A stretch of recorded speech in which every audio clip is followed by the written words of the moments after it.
tiene que ver también con tradiciones muy extrañas para nosotros, como la antropofagia, como pensar que si uno come... Perdón, Sí. ¿hay un uso político del canibalismo? Sí, por supuesto. Los Fang son una tribu originalmente antropófaga. Villarejo, caso famoso en el que un excomisario de policía realizó grabaciones a personas tanto del mundo de la empresa como del mundo de la política, incluyendo grabaciones a quien se alegaba en aquel momento era la amante del rey en España. Su causa estalla precisamente por un encargo que le habría hecho al comisario Villarejo la dictadura de Guinea Ecuatorial, en concreto Teodorín Obiang.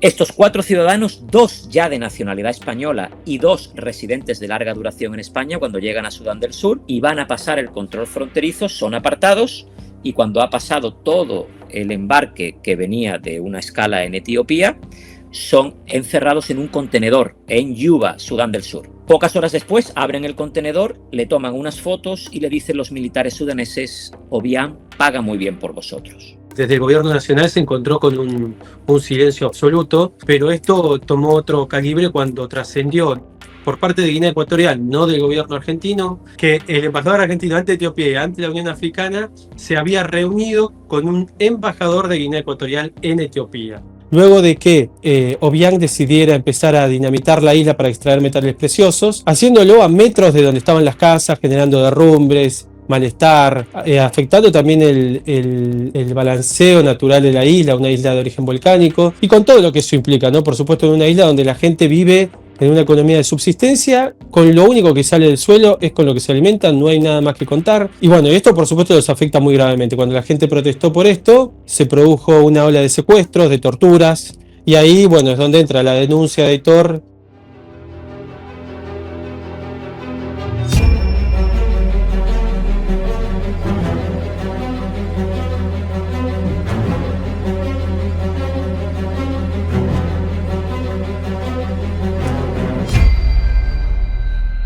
Dale clic al botón de suscribirse y no te olvides de activar la opción de recibir todas las notificaciones para no perderte de nada.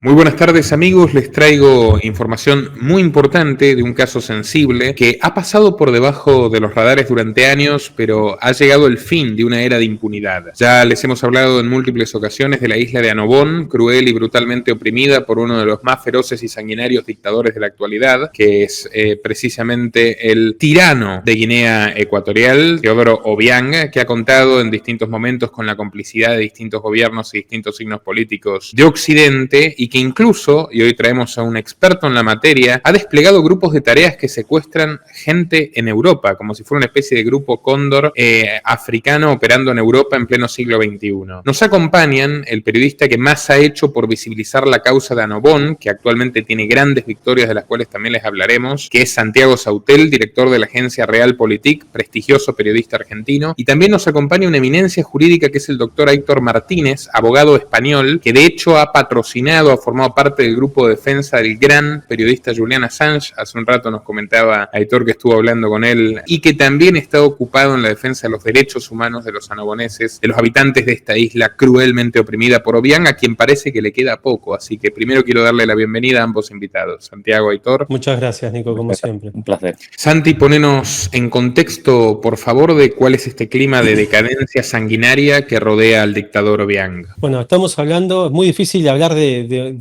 Guinea Ecuatorial en tan poco tiempo, pero básicamente estamos hablando de una ex colonia española que atravesó un proceso de descolonización evidentemente muy malo, a las apuradas, y que eso trajo consecuencias a largo plazo que todavía se ven hoy.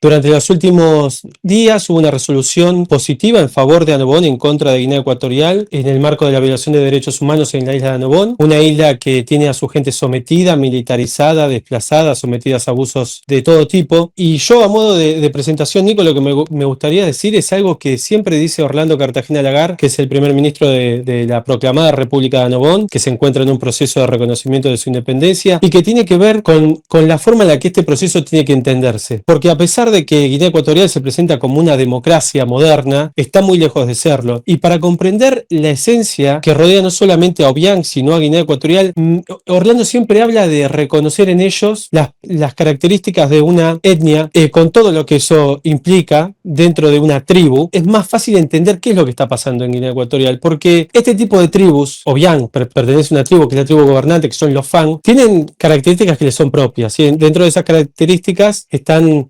cosas ancestrales, como por ejemplo responder al llamado y las necesidades de su círculo más íntimo, digamos, claramente dejando de lado el resto de los intereses, pero después hay muchas otras cosas que tienen que ver con la violencia ejercida, el sometimiento sexual, tanto a mayores como a menores de edad. Tiene que ver también con tradiciones muy extrañas para nosotros, como la antropofagia, como pensar que si uno come... Perdón. Sí. ¿Hay un uso político del canibalismo? Sí, por supuesto. Los Fang son una tribu originalmente antropófaga y de hecho hay una periodista que es la periodista, yo creo que la periodista influencer más reconocida de Guinea Ecuatorial en este momento, que está contando que Obiang se encuentra en un proceso de mucha preocupación por su avanzada edad y por todos los cambios que se están produciendo en Guinea Ecuatorial, y entonces entró como en un proceso de ritual medio muy escabroso y muy bárbaro. La pueden buscar, ella es Luzmila Ondovicé, que bueno, ella básicamente lo que está diciendo es que le han pedido una lista de Obiang de gente para sacrificar, bueno, con todo lo que esto implica, ¿no? Y Anobón, en esto, ¿qué tiene que ver? Anobón es un convidado de piedra, básicamente, en esta situación, porque ni siquiera al pertenecer a la misma etnia, se encuentra sometida doblemente a estos maltratos y a estos tipos de vejámenes. Y en este marco es que, bueno, gracias a la ayuda de Aitor, el pueblo de Anobón llevó adelante una denuncia ante las Naciones Unidas luego de que Obiang decidiera empezar a dinamitar la isla para extraer metales preciosos, haciéndolo a metros de donde estaban las casas, generando derrumbres, malestar, afectando también el balanceo natural de la isla, una isla de origen volcánico, y con todo lo que eso implica, ¿no? Por supuesto, en una isla donde la gente vive en una economía de subsistencia, con lo único que sale del suelo es con lo que se alimentan, no hay nada más que contar. Y bueno, esto por supuesto los afecta muy gravemente. Cuando la gente protestó por esto, se produjo una ola de secuestros, de torturas, y ahí, bueno, es donde entra la denuncia de Aitor y por suerte, bueno, tuvimos la oportunidad de conocerlo en ese momento, nos ayudó un montón. Es aquí entonces donde quiero preguntarle a Aitor Martínez, doctor, ¿cómo ha sido el proceso brevemente para lograr la intervención de las Naciones Unidas, que además desemboca en la liberación de los presos políticos? Bueno, en primer lugar, muchas gracias por la invitación que me cursáis. Bueno, como ya ha introducido Santiago, Anobón es una isla absolutamente desconectada de Guinea Ecuatorial. Es una isla que se encuentra a más de 600 kilómetros de Guinea Ecuatorial, a 3 días de navegación, y que terminó bajo la soberanía de Guinea Ecuatorial como consecuencia de un proceso de descolonización desastroso en la zona por parte de España. Anobón había pertenecido a Portugal dentro de la administración colonial del Imperio Portugués, después pasó por manos holandesas, en un periodo pequeño incluso formó parte del virreinato del Río de la Plata, y en 1900 España decide agrupar todos esos territorios de ultramar en lo que se conocía en aquel momento como los territorios españoles de Guinea Ecuatorial. Y ante el mandato de Naciones Unidas de tener que descolonizar esa zona, lo que hace España es armar un paquete absolutamente heterogéneo de territorios y agruparlos todos dentro de lo que el 12 de octubre de 1968 devino en la República de Guinea Ecuatorial. Pero con diferencias lingüísticas, étnicas, culturales, históricas, absolutamente diferentes entre el territorio de Anobón y Guinea Ecuatorial. Guinea Ecuatorial, además, en su proceso ya de independencia, nunca ha tratado en forma justa o ecuánime a Anobón. Las violaciones a los derechos humanos son repetidas y sistemáticas desde 1968. Por citar un ejemplo, Anobón fue utilizado como un vertedero por parte de Guinea Ecuatorial. Su gobierno suscribió suculentos contratos con empresas privadas e incluso con países para utilizar la isla como un vertedero. Dentro de esta política sistemática de abusos, de atropellos y de violaciones a los derechos humanos, como bien ya ha introducido Santiago, una empresa de origen marroquí, pero con grandes vínculos con la familia Obiang, comenzó un proceso extractivo de recursos a través de una política de dinamita recurrente de zonas además que afectaban gravemente a los pobladores. Y los anoboneses, en un ejercicio legítimo de protesta popular, suscribieron un manifiesto que el 17 de julio de 2024 entregaron a las autoridades de Guinea Ecuatorial en la isla un manifiesto titulado Voz del Pueblo Annobonés en cuanto a la explosión de dinamitas, donde simplemente se pedía que por favor pararan el ejercicio de esa dinamita abusiva en la isla. La respuesta de Guinea Ecuatorial fue la respuesta de un gobierno autoritario. Militarizó la isla, llevó a cabo detenciones arbitrarias, sistemáticas y generalizadas contra todo aquel que había firmado ese manifiesto. Fueron llevados a la capital, a Malabo, y allí fueron encerrados en una comisaría. Todos registraron cruentos interrogatorios donde incluso se denunciaron brutales torturas. No fueron puestos a disposición judicial, sino que estuvieron todos encerrados primero en una comisaría de la capital de Guinea Ecuatorial, insisto, sufriendo tratos crueles, inhumanos, degradantes, y finalmente fueron encerrados en la prisión de Black Beach, probablemente una de las peores prisiones del mundo, de acuerdo a muchos indicadores internacionales. Ante esa situación de absoluto desamparo, donde evidentemente el Poder Judicial de Guinea Ecuatorial es un brazo armado de Obiang, que no dudó en dictar un auto de envío a prisión de todos los detenidos arbitrariamente en Annobón, acudimos al Consejo de Derechos Humanos de la ONU en representación, en un primer lugar, de los 42 annoboneses detenidos, aunque durante el proceso 5 mujeres de avanzada edad fueron puestas en libertad con la condición de comparecer en la televisión pública de Guinea Ecuatorial pidiendo perdón al dictador y asumiendo que efectivamente se había tratado de una violenta rebelión. Esto es un modus operandi típico del régimen, poner siempre en libertad al eslabón más débil de esas detenciones para después exhibirlo en la televisión pública de Guinea Ecuatorial. Y los 37 annoboneses que quedaron detenidos fueron a través de los cuales llegamos al Consejo de Derechos Humanos de la ONU. Dentro del Consejo de Derechos Humanos de la ONU hay toda una arquitectura institucional a nivel universal de protección de los derechos humanos. Pero dentro destaca un organismo que es el Grupo de Trabajo de Detenciones Arbitrarias, sometido a ese Consejo de Derechos Humanos de la ONU, cuyo mandato es titular, cuidar, vigilar, promover el derecho a la libertad en el mundo, anticipándose a situaciones de detención arbitraria. El Grupo de Trabajo de Detenciones Arbitrarias registra 5 categorías a través de las cuales un país puede cometer detenciones arbitrarias. La primera es violar radicalmente su propio ordenamiento jurídico interno. La segunda categoría es que esas detenciones se cometan como respuesta al ejercicio de un legítimo derecho de un ciudadano. La tercera categoría es haber violado no el ordenamiento interno, que se ha mantenido formalmente respetado, pero haber violado condiciones de derecho internacional público elementales para cualquier ciudadano. La cuarta categoría es para ciudadanos que están en un proceso de inmigración, han solicitado asilo y se encuentran detenidos administrativamente. Y la quinta es una categoría muy particular que tiene que ver con que esas detenciones arbitrarias se han dispuesto por cuestiones de discriminación étnica, racial, cultural, religiosa. Bien, denunciamos que se habían cometido 4 categorías de las 5, excluyendo la de los inmigrantes en situación de asilo porque no operaba. Y el régimen de Guinea Ecuatorial ha sido condenado en un proceso contradictorio entre las víctimas representadas por mí y el Estado de Guinea Ecuatorial. Mantuvimos un proceso contradictorio donde el Estado pudo defenderse ampliamente y entregar todas las alegaciones y documentación que consideró. Ha sido condenado a las 4 categorías de detención arbitraria. No respetar su propio derecho interno, no respetar las condiciones de derecho internacional público, haber llevado a cabo esas detenciones como respuesta a un derecho legítimo, como es el derecho a la protesta, a la asociación y el derecho legítimo a que los ciudadanos puedan hacer un reclamo ante la administración pública.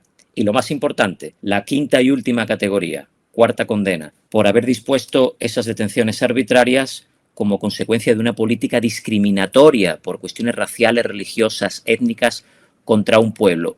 Y esto es importante porque el Grupo de Trabajo de Detenciones Arbitrarias ya está determinando que hay un pueblo diferenciado en Annobón que está sufriendo una persecución política por parte de la metrópoli que lo administra. Muy buena explicación y ante todo felicitaciones por la victoria, puesto que hay muchas personas que han recuperado su libertad a partir de esto. Me gustaría saber, cualquiera de los dos puede responderme, cómo sigue la causa de Guinea Ecuatorial, mejor dicho, la causa de Annobón, y a su vez cómo progresa el panorama político con Obiang al parecer moribundo y por dejarle el mando a su hijo, como suele ocurrir en estas dictaduras cuasi monárquicas, ¿no? El Grupo de Trabajo de Detenciones Arbitrarias está sometido a lo que se conoce como los métodos de trabajo aprobados en el marco del Consejo de Derechos Humanos de la ONU y tiene un protocolo diplomático para adoptar sus resoluciones. Dentro de ese protocolo diplomático se encuentra el hecho de que tengan que notificar primero al Estado, y una vez el Estado se da por notificado y ha recibido esa resolución, 48 horas después se notifica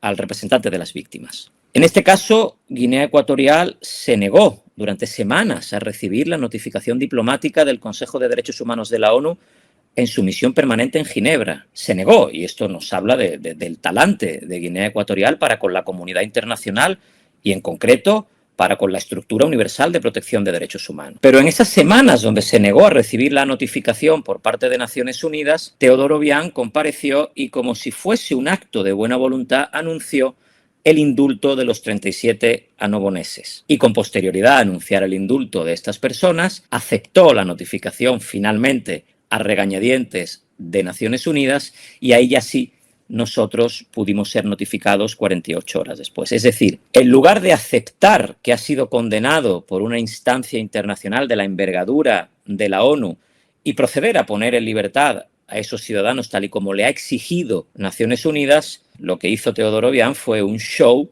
en el cual, negándose a recibir la notificación, dictó un decreto presidencial de indulto tratando de camuflar la libertad de estas personas en un acto de buena voluntad y en una medida de gracia del Poder Ejecutivo. A día de hoy, mientras nosotros hablamos, estos 37 ciudadanos todavía no han sido puestos en libertad materialmente. Existe una resolución de la ONU que ordena y que exige a Guinea Ecuatorial su liberación, y existe efectivamente un decreto presidencial de indulto, pero todavía no se ha materializado la liberación de estas 37 personas. O sea, todavía están retenidas. Y Santi, ¿cómo progresa el panorama entre Annobón y Guinea Ecuatorial con este contexto particular donde crecen con fuerza las versiones de que Obiang tiene una enfermedad incurable? Bueno, me gustaría agregar una cosita más a lo que comentó Aitor. Por lo pronto, por lo menos a mí, me llama mucho la atención la respuesta del régimen, porque hasta hace no mucho, algunas semanas, creo que un mes, Guinea Ecuatorial venía de ganar también ante la comunidad internacional la potestad sobre un puñado de islas que estaban en disputa con Gabón. Y digo, es muy extraño porque para algunas cosas parece que Guinea está presto a tomar los comentarios de la comunidad internacional, pero para otras no, incluso llegando al punto de intentar manipularlas, ¿no? Lo cual me parece todavía más grave. Bueno, hoy en la práctica, como muchos saben, Obiang, el presidente, el dictador principal, se encuentra en edad avanzada. Cuando se lo ve en apariciones públicas, está claro que es una persona que está llegando al borde de su vida, y por eso, bueno, ha puesto como vicepresidente a uno de sus hijos. Básicamente, buena parte del gobierno está rodeado de familiares, de gente con su mismo nombre o los nombres de la esposa.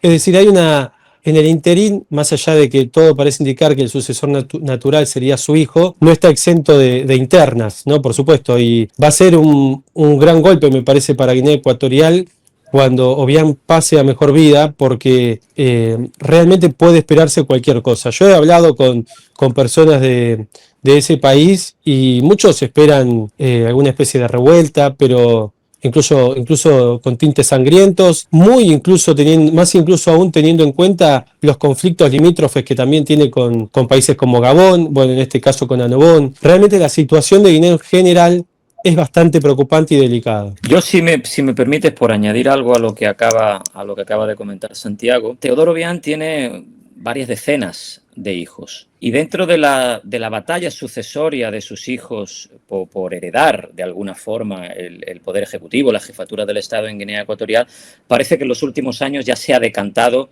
a que quien va a ser su heredero es su actual vicepresidente, conocido como Teodorín Obiang. Guinea Ecuatorial, además de su triste currículum en materia de violación a los derechos humanos, también es uno de los países que registra uno de los indicadores de corrupción más altos del mundo. El patrimonio de Guinea Ecuatorial se confunde con el patrimonio de la familia Obiang. Y es necesario destacar que Teodorín Obiang, quien aspira a ser el sucesor de su padre, fue condenado en una célebre causa en Francia conocida como la causa de los bienes mal adquiridos. Se le descubrieron a Teodorín Obiang en Francia un patrimonio por valor de cientos de millones de euros, con pisos de lujo en el centro de París, varios coches último modelo. Todo fue incautado porque la justicia francesa, evidentemente, abrió una causa por blanqueo de capitales, ya que quien ejercía un cargo público en aquel momento era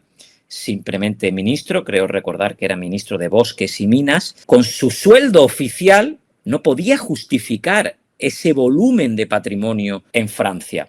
Y por lo tanto le imputaron como delito antecedente la indiscutible y evidente corrupción pública en Guinea Ecuatorial y el blanqueo de esos capitales dentro del sistema financiero francés a través de bienes inmuebles, coches de lujos. ¿Cuál fue la respuesta de Guinea Ecuatorial? Cuando se fue a hacer la entrada y registro en el domicilio de lujo de Teodorín Obiang, la noche antes, funcionarios de Guinea Ecuatorial pusieron una placa en su puerta, embajada de Guinea Ecuatorial, para garantizar la inviolabilidad del inmueble. Eso conllevó un litigio enorme que llegó incluso a la Corte Internacional de Justicia. Finalmente, la justicia francesa condenó en firme por corrupción y blanqueo de capitales a Teodorín Obiang, e incluso se dictaron órdenes en Interpol, y esa es la persona que a día de hoy es vicepresidente y quien de facto administra actualmente el país. Dos preguntas más tengo para usted, doctor. La primera, yo durante muchos años he leído en el diario El Mundo, en la prensa española, distintas administraciones, tanto socialistas como populares, y concretamente la monarquía borbona, han tenido vínculos indecorosos con la dictadura de Obiang. ¿Esto es correcto? ¿Y cómo progresa la situación hoy con la administración de Pedro Sánchez?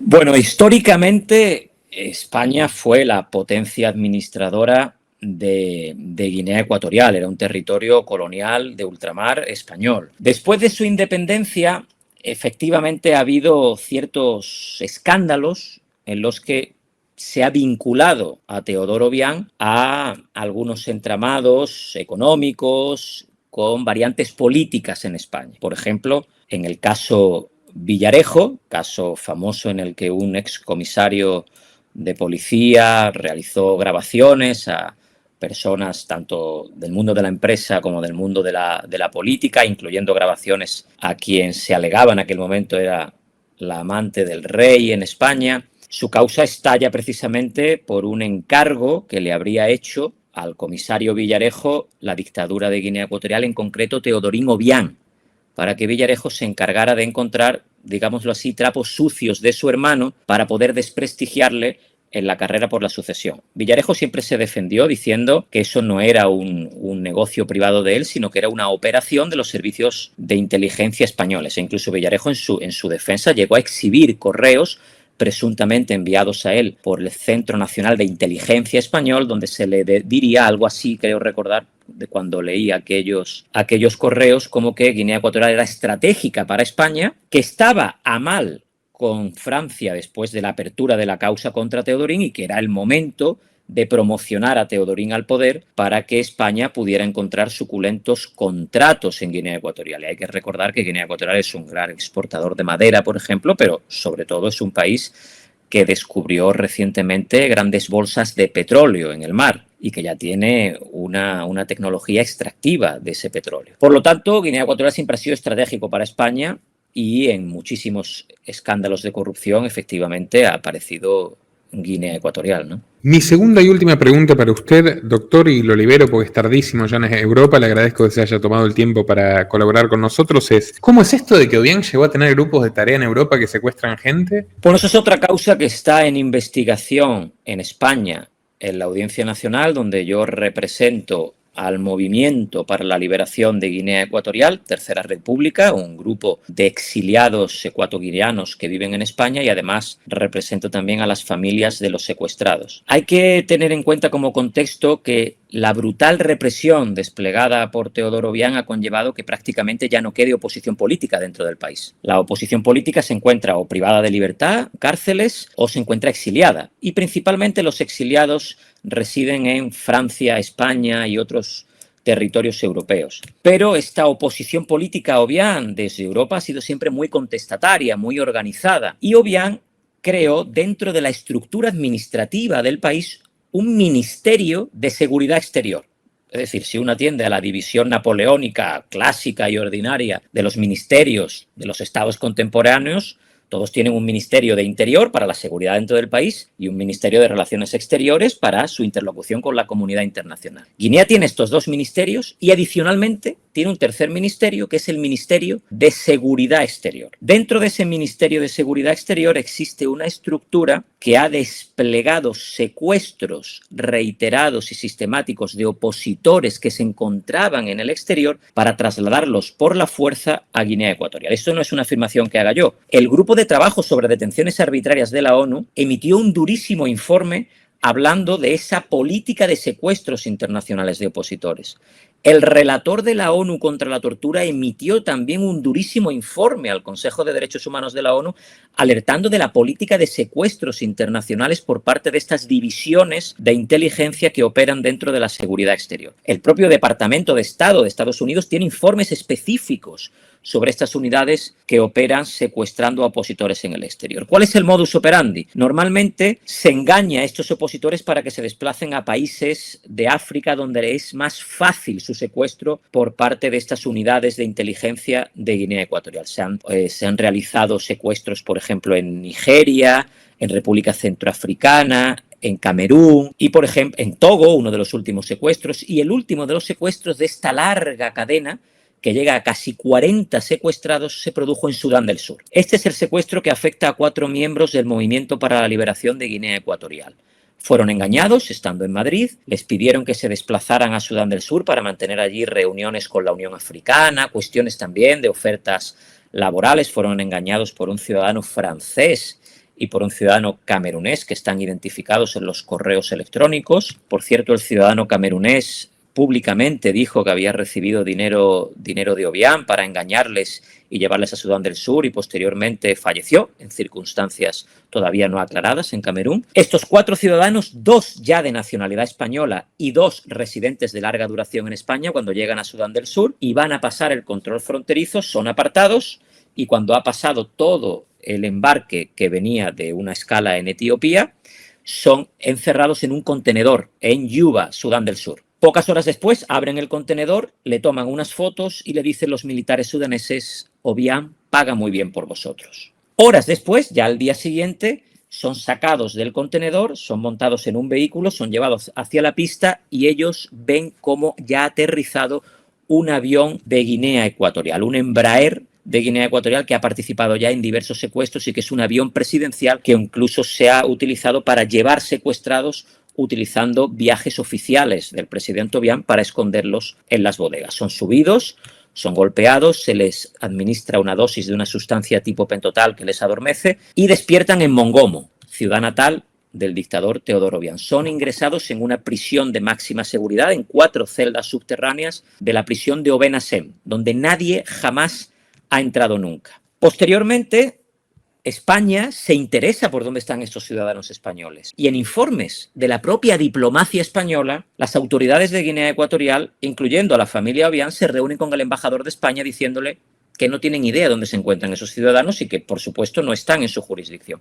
Estuvieron engañando meses a la diplomacia española y finalmente son exhibidos en la televisión pública de Guinea Ecuatorial pidiendo perdón, evidentemente de manera forzada, a el dictador Teodoro Obiang y pidiendo disculpas al jefe de Estado, y leo literalmente, que ha sido como un padre para ellos, en lo que evidentemente fue una exhibición mediática después de durísimas torturas. Tuvimos acceso a un material que sale de la propia prisión. Personas dentro de la prisión graban vídeos y audios de todo lo que están sucediendo en esas celdas subterráneas, se escapan de las autoridades de Guinea Ecuatorial y llegan a España y entregan ese material. Se abre una causa secreta en España. Uno de los responsables, Carmelo Obiang, hijo de Teodoro Obiang, secretario de Estado de Seguridad Exterior con residencia oficial y permanente en España, mujer española, hija española, cuentas en España y vehículos en España. El ministro del Interior con residencia en España, con hijos estudiando en España, todos con gran presencia en España. Se abre una operación secreta y se espera a que entren en territorio español. Y cuando Carmelo Bono Obiang entra en España, el juez acuerda la orden de detención, la pedimos tanto el fiscal como yo, Posteriormente se le encuentra en el Hotel Meliá, Plaza Castilla. La policía rodea ese hotel, va a proceder a su detención inmediata y el juez cambia el auto y decide que no se procede a detener a Carmelo Bonovián. Al momento, evidentemente, Carmelo Bonovián, alertado porque va a ser detenido, ingresa en un vehículo diplomático y desaparece de España para siempre. 2 semanas después, uno de los secuestrados, Julio Obama Mefumán, muere presuntamente en torturas. Guinea Ecuatorial se niega a entregar su cuerpo. Hay una larga batalla judicial donde el juez al cargo se niega a cursar las órdenes de detención internacional y tiene que intervenir el superior jerárquico, la Sala de lo Penal de la Audiencia Nacional, para acordar ante Interpol que se cursen órdenes internacionales de detención contra Nicolás Obama Anchama, alias Nico, ministro del Interior, Carmelo Bonovián, hijo de Teodoro Obiang y secretario de Estado de Seguridad Exterior, alias Didi, e Isaac Nguema Ondo, alias Papi, director general de la Seguridad Presidencial de Obiang. Contra los 3 pesa una orden internacional de detención por secuestro con finalidad terrorista y torturas contra 4 miembros del Movimiento para la Liberación de Guinea Ecuatorial, que a día de hoy son considerados por Naciones Unidas como desaparecidos forzosos porque Guinea Ecuatorial no permite que nadie les visite y no se sabe nada de ellos. Absolutamente escalofriante lo que nos relata y valiente su pelea, Aitor. Muchas gracias. Santi, si querés darnos una conclusión final sobre la falta de pronunciamiento del gobierno de Javier Milei, que le fue tan solicitada incluso por la prensa argentina, y ha elegido callar ante esta brutalidad. Bueno, básicamente vieron que durante los últimos días hubo una especie de rum respecto a que Anobón pedía la anexión argentina, lo cual era obviamente falso, pero lo importante es que sí es cierto que Anobón intentó pedir la ayuda del gobierno argentino. De hecho, una comitiva de Anobón estuvo presente acá en el país y se reunió con senadores, diputados, bueno, gente de toda índole, porque es cierto que Anobón acá tiene un trabajo desplegado de reconocimiento de su soberanía mucho más fuerte que en muchos otros países. Por supuesto, desde el gobierno nacional se encontró con un silencio absoluto, pero esto tomó otro calibre cuando trascendió por parte de Guinea Ecuatorial, no del gobierno argentino, que el embajador argentino ante Etiopía y ante la Unión Africana se había reunido con un embajador de Guinea Ecuatorial en Etiopía. Y no se sabe nada de esa reunión, pero sí se sabe que un portal creado por el régimen de Guinea Ecuatorial se hizo eco de esa reunión, un poco para enrostrárselo a los anoboneses, y básicamente lo que se entendía es, muchachos argentinos, no jodan con Anobón, porque si no nosotros cambiamos nuestra postura sobre las Islas Malvinas, en referencia, alguna referencia así medio global de la Unión Africana y no solamente de Guinea Ecuatorial. La verdad que no se sabe nada, mucho más que eso, sí se sabe que hubo mucho silencio, que este embajador de apellido Roca Tagliata eliminó su cuenta de Twitter, asustado. Poco después, casualmente se celebró el Día de África, el 25 de mayo, se suspendieron todas las actividades, tanto en Cancillería Argentina como en la Embajada de Etiopía, Argentina en Etiopía, y así quedó. Básicamente, Milei se llamó silencio y bueno, con esta presencia tan sugerente de su embajador. Y hago una aclaración, porque es claro que el tema de la soberanía es muy delicado y yo lo tengo muy en claro y creo que lo tenemos en claro todos. Pero a mí no me llama la atención ese silencio, me llama la atención el silencio respecto a un grupo de gente que asiste a otro país, que está históricamente vinculado a las cuestiones de derechos humanos, y ese país elige, en lugar de posicionarse en contra de cualquier genocidio, elige el silencio. Y para mí ese es el mensaje que atraviesa toda esta historia de las últimas semanas. Santiago, Aitor, muchísimas gracias. Sigamos visibilizando esta lucha por los derechos humanos y a todos los que nos miraron los invito a compartir este video en todas sus redes y aumentar la difusión. Que tengan muy buenas noches. Gracias, Nico. Muchísimas gracias, un placer. Nuestro trabajo depende de tu apoyo. Para que siga siendo posible, realiza tu aporte desde tan solo $3 por mes a través de Patreon, en los enlaces que figuran en la descripción o en el comentario fijado. También podés hacerlo vía Bitcoin o desde la opción Unirte de YouTube. Y si estás en Argentina, elegí el medio de pago de tu preferencia a través de Mercado Pago. Quienes nos apoyen en Patreon a partir de $5 mensuales tendrán acceso a análisis, entrevistas, conferencias y documentales exclusivos. También tenemos opciones para sponsors. Así que publicita con nosotros a través de patreon.com/, Nicolás Moraz.